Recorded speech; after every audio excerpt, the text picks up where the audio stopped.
Hello and welcome back to Pet Food Forum TV. I'm your host, Kristen Levine, and I am joined now by Dr. Susan Jojola from AFB International. Welcome. Thank you.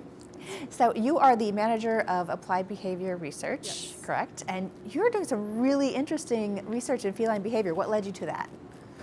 We've actually done a lot of research in both cats and dogs, and when AFB extended an opportunity to do some behavioral research relative to cats and dogs as it relates to palatability, I had to jump in, and it's been an exciting experience ever since. Fantastic. So tell us a little bit about the palatability assessment that's being used in your research. We look at all kinds of different methods. For example, we're currently working on methods that look at food focus. We call that our nose and bowl tool. We look at aroma, which separates the visual or taste properties of kibble from kibbles.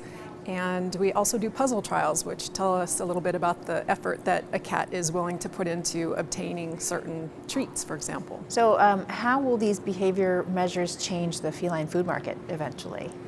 We think that behavior will contribute to the food market in terms of basically who's asking. So for our customers who are the pet food manufacturers, they're primarily interested in in-home results and also differentiating their products.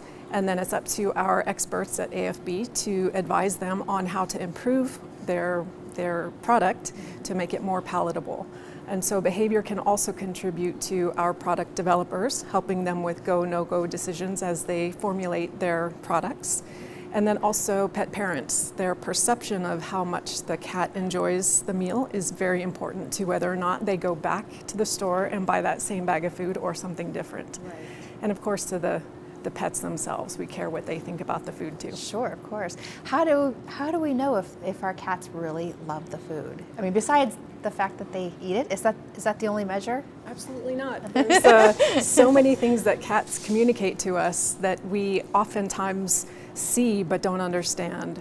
And I think every pet parent knows that their cat has a certain personality or a certain style of feeding, and so it's things like that that can really set apart one food from another. So whether or not they eat it is certainly very important, and it's the key measure to tell us whether or not the cat enjoys it or likes it, but whether or not they enjoy it is something that we look at more closely and in more detail. Is there any correlation that you found between the processing method used and the assessment and the assessed enjoyment of the food?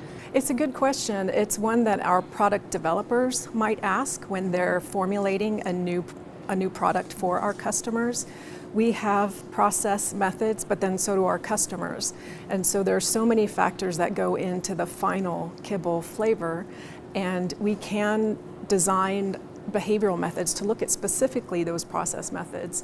But so far we've primarily been focused on the flavor and what the cats and dogs tell us in terms of what they mean when they say they like it or don't like it. Well, thank you for all your hard work to help our animals and for the pet food industry, and enjoyed meeting you at the show. Thanks for the opportunity. Sure.